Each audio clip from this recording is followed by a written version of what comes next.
leniwe. Do klusek leniwych mam 250 g sera.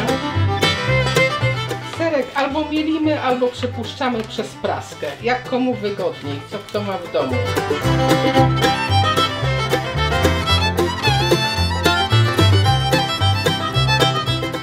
Teraz do zmielonego czy przeciśniętego sera wbijamy jajko. Daję szczyptę soli. Łyżeczkę, 2 cukru, w zależności jak ktoś, powinno być półsłodkie ciasto.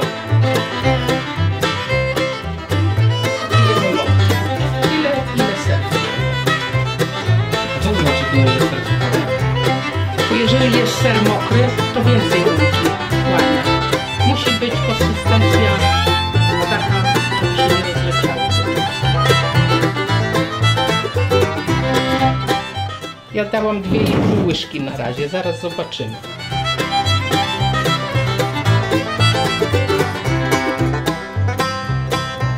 Jeszcze odrobinkę. Tak tu wygląda, że daliśmy 3 łyżki większe.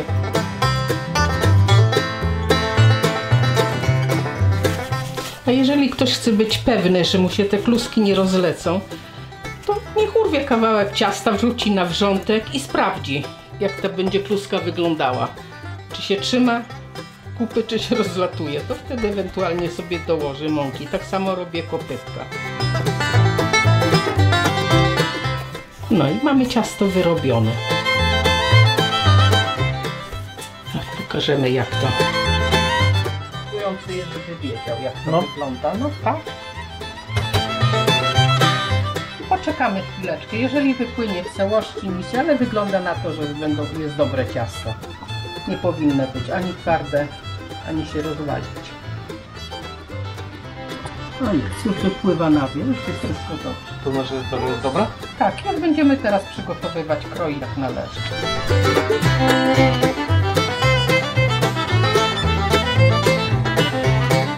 Połkujemy taki wałeczek jak na kopytka.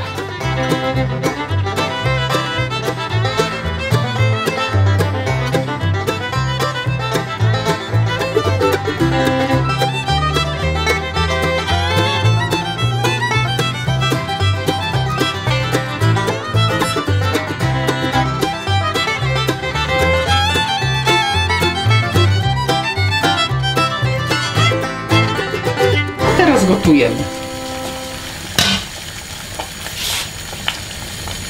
Wrzucamy kluski na osolony wrzątek.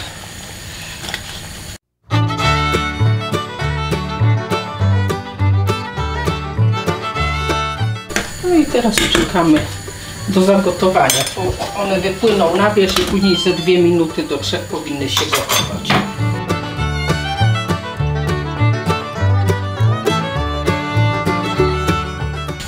No i już teraz się gotują. Fajnie. Chwilę się tak pogotują i będzie wszystko. Już po ugotowaniu zabieramy tu. To masz stalowe ręce.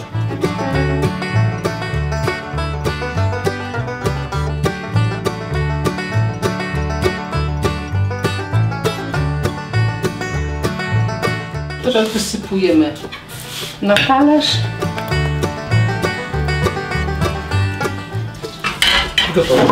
I jest gotowe. W zależności od tego, kto z czym będzie jadł, to można podać z topionym masełkiem, można podać ze śmietanką, z jogurtem, z czym to woli. I jest obiadek.